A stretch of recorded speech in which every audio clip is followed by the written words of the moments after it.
Osa. Thanks for joining us. And we have our recap from the New York Boulders baseball game today, July 29th, 2025. The New York Boulders showed no signs of rust after back to back off days. They rallied from 5-1 down in their series open at Tri City, beating the Valley Cats 8-6 at Joseph L. Bruno Stadium, also known as the Joe, for their seventh win in a row.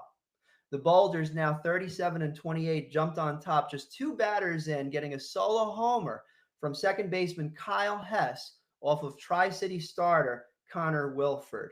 But the lead didn't last as right handed pitcher Aiden Reese gave up a leadoff walk, a stolen base, a single, and an RBI groundout in the bottom of the first for a 1-1 tie.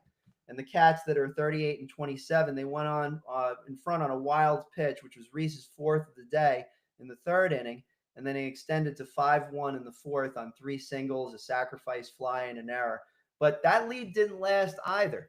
New York scored four times in the top of the fifth, highlighted by a two-run double for left fielder Fritz Genther and the third baseman Santino Roser, two-run single, and it made it 5-5.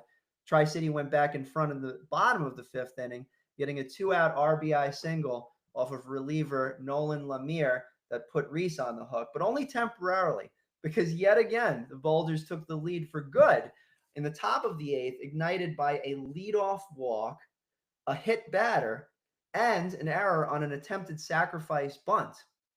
Shortstop Austin Dennis drew a game-tying, bases-loaded walk before Hess connected for a tie-breaking sacrifice fly, and just two batters later, Genther added a sacrifice fly again to cap the scoring.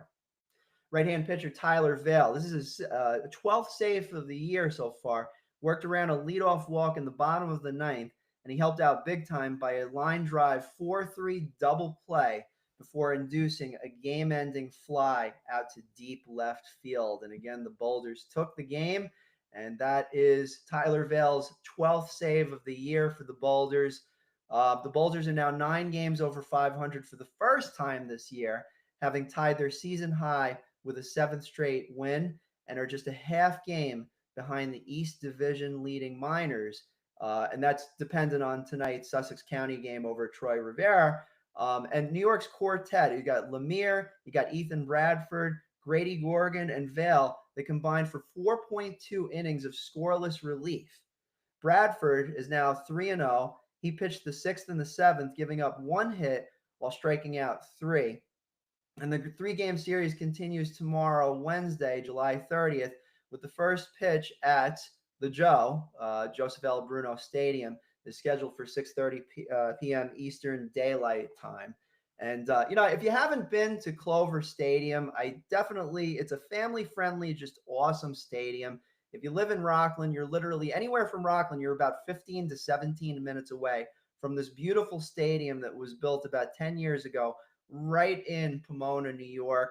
And the New York Boulders, you can catch them at newyorkboulders.com.